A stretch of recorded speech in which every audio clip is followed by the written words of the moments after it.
안녕하세요, 올바른입니다. 오늘도 좋은 하루 보내셨나요? 오늘 짤막하게 서두에 말씀드릴 수 있는 부분은 니콜라의 창립자 트레버 밀튼이 경영진에서 내려왔습니다. 조사가 끝나봐야 알겠지만 이 한 문장에는 많은 뜻이 담겨 있다고 생각합니다. 그럼 오늘도 다시 오늘의 테슬라 소식으로 함께합니다. 오늘의 테슬라 소식 첫 번째는 배터리데이에 앞서 몇 가지 계략적인 틀만 한번 잡고 가볼까 합니다.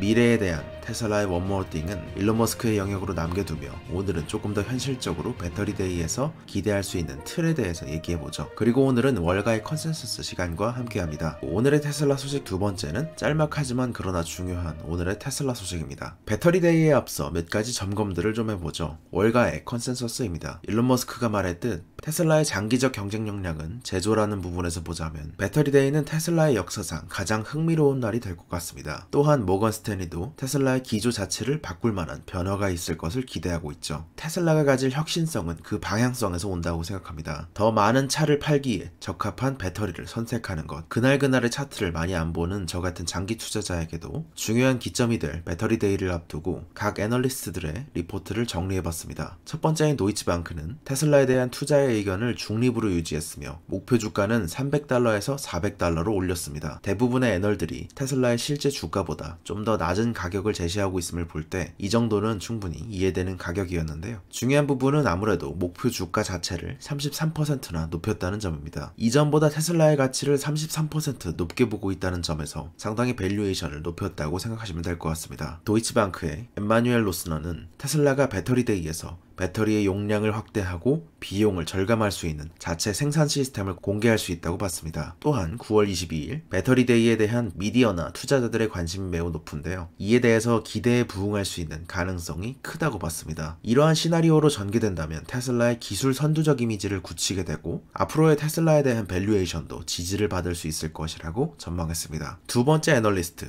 베어드의 애널리스트 벤 칼로입니다. 그는 테슬라에 대한 투자 의견을 마찬가지로 중립으로 유지했으며 목표 주가는 322달러를 유지했습니다. 지금의 가치는 다소 고평가이다, 이 정도로 생각하고 있네요. 밑에 의견을 한번 볼까요? 테슬라의 배터리는 사업 기회가 크며 자본 활용에 있어서도 관심이 크다라고 말합니다. 테슬라는 현재 135억 달러에 대해서 투자처가 정해지지 않은 자본을 갖고 있는데 이는 다가오는 배터리데이와 연례주총 시간을 통해서 이러한 자본이 어디에 활용되실까를 공개한다는 점을 기대하고 있습니다. 또한 프리몬트 설비에서 배터리 생산 설비가 건설되는 점을 이야기하면서 해당 설비에서 생산되는 배터리는 현재 모델 3나 모델 Y에서 생산되는 것보다 2배에 달하는 배터리 셀이 탑재될 것을 예상하고 있습니다. 배터리의 성능과 사업 전략, 테슬라의 사업적 효율성이 강하게 표출될 것을 전망하고 있습니다. 대체적으로 테크 기업들에서 불리시한 의견을 제시하는 웨드부시의 다니엘 아이브스는 테슬라에 대한 투자 의견을 중립으로 유지했습니다. 하지만 그러면서 동시에 목표 주가는 380달러에서 475달러로 상향 조정했는데요. 이에 대한 아이브스의 의견은 이렇습니다. 지난 중국 시장에서 테슬라 차의 생산량 및 수요 추이를 분석해본 결과 3분기 성적이 우수할 것이며 연말까지도 성장 모멘텀은 견고할 것이라고 보인다고 말했습니다. 또한 중국 전기차 시장에서 모델 3에 대한 억압된 수요가 현재 존재하고 있으며 모델 3의 가격을 낮췄던 부분은 이러한 수요를 자극할 것으로 보고 있는데요. 전기차 기업들이 중국 내에서 빠르게 성장하고 있으나 이런 기업들로부터 점유율을 다시 확대할 수 있다는 전망을 했습니다. 또한 중국에서 생산 및 판매되는 모델 3는 미국과 유럽보다 높은 영업이익률을 가지며 향후 몇 년간 테슬라의 수익성을 크게 향상시킬 것이라며 2022년 초에는 테슬라의 글로벌 매출 중 40% 이상이 중국발일 것으로 예상하고 있습니다. 월가의 컨센서스 네 번째, 파이퍼 샌들러의 알렉산더 포터입니다. 테슬라에 대한 투자 의견을 비중 확대로 유지했습니다. 목표 주가는 480달러에서 515달러로 상향 조정했는데요.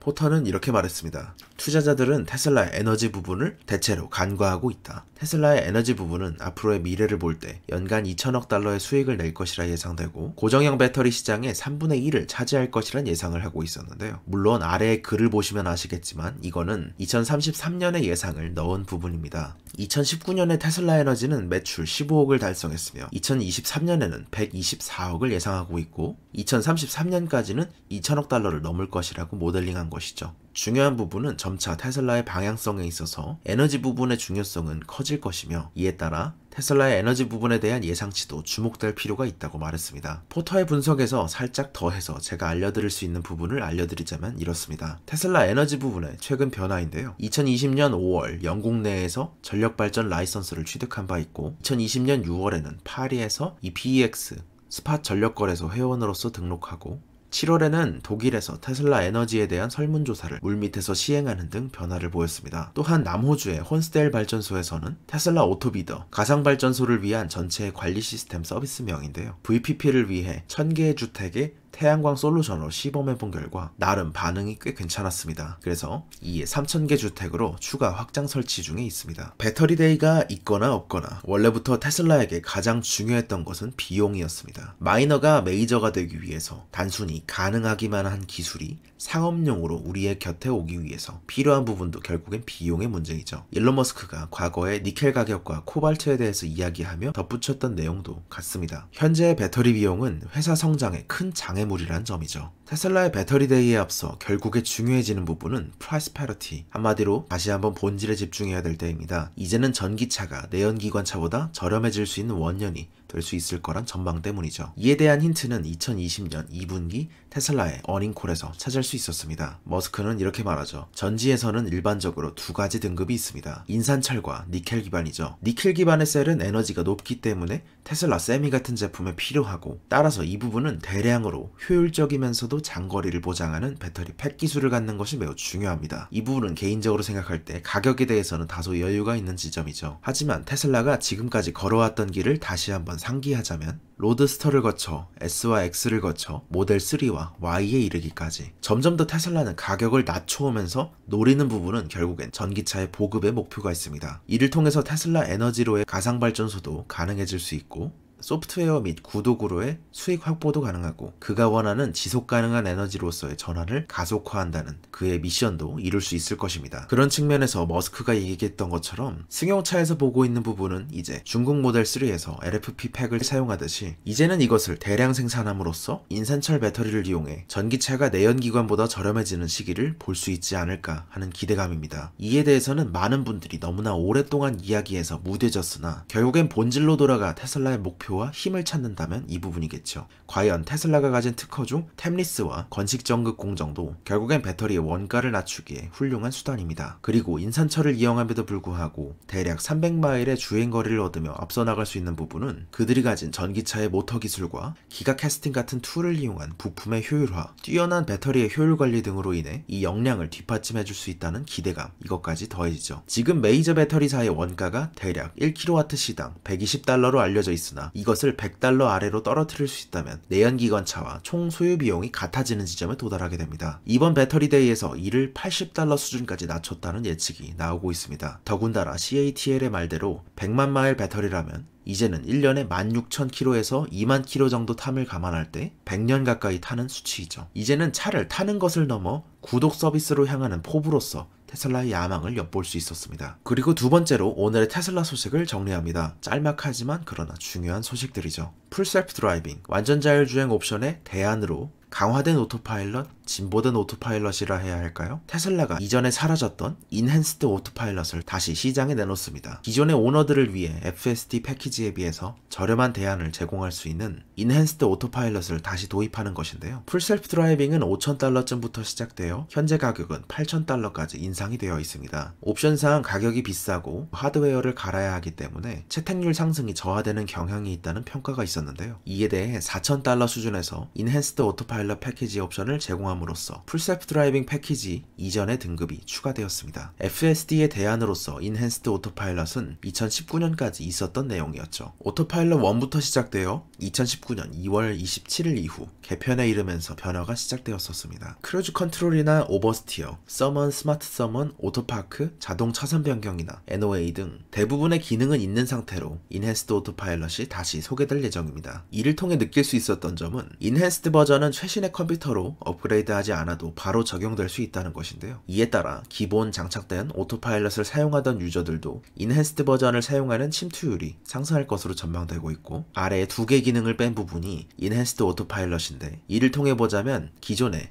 교통신호등과 스탑 사인을 읽고 도심에서의 오토 스티어 기능이 제공되는 부분에 대한 자신감이 있는 게 아닐까 생각해보는 시간이었습니다. 그리고 보링 컴퍼니가 판 최초의 상업용 터널이 이제는 거의 완성되었다는 소식이 들려옵니다. 라스베가스의 컨벤션 센터를 지나는 노선이 계획돼 있으며 추가로 논의 중인 도시는 시카고와 로스앤젤레스가 있다고 전해집니다. 지금 전체의 로드맵 중에 LVCC 구간은 이 부분이죠. 그리고 아마존이 인수함으로써 더욱 유명해졌던 자율주행 기업 죽스가 캘리포니아에서 자율주행 차량 테스트 승인을 받았습니다. 캘리포니아 자동차국으로부터 9월 18일 운전자가 없어도 되는 무인 테스트 주행 허가를 받았다고 발표되었는데요. 이로써 죽스는 웨이모, 뉴로, 오토엑스에 이어 네 번째로 무인 도로 주행 테스트를 얻은 기업이 되었습니다. 이 부분에 있어서 뉴로와 오토엑스에 대해서 궁금하실 것 같았는데요. 그래서 뉴로는 라스트 마일 배송에 초점을 맞춘 기업이며 오토엑스는 알리바바의 지원을 받고 홍콩에 본사를 둔 중국향 기업입니다. 각각 2020년 4월 7일, 2020년 7월 17일 날 승인을 받았습니다. 그리고 첫 번째로 승인을 받았던 기업인 웨이모는 언제 받았을까요? 2018년 11월에 허가를 받았었죠. 그렇다고 해서 죽스가 자율주행으로 캘리포니아를 헤집고 다닐 수 있는 건 아닙니다. 포스터시티에 지정된 구역 내에서 최소 2대의 자율주행 차량을 테스트할 수 있게 된 것인데요. 시속 45마일, 약 72km 속도의 이하로 운행해야 하며 약간의 비와 안개를 포함한 날씨 정도까지는 주행이 가능합니다. 그리고 마지막으로 뉴브라는 기업에서 블루버드라는 곳과 협력을 하고 있습니다. 미국에서는 48만 대가 넘는 스쿨버스가 있습니다. 이는 상용차 비중에서 압도적인 것인데요. 이 대중교통버스는 9만 6천 대이고 시내버스는 3만 6천 대, 비행기는 7,400대, 철도 차량은 1,200대임을 비교해서 생각해보시면 될 것 같습니다. 이에 뉴브 코퍼레이션은 미국 내 최대 스쿨버스 공급업체인 블루버드와 제휴하여 전기 스쿨버스의 V2G 기능을 살린 시스템을 도입하고 있습니다. 지금까지 100대를 배송했으며 앞으로도 전기 스쿨버스가 V2G로 지원된다면 전력망 안정화에 중요한 역할을 할 것으로 기대되고 있습니다. V2G라는 것은 나중에도 이해하시면 도움이 되실 것 같은데요. Vehicle to Grid, 차량에서 전력망까지 연결된다는 뜻으로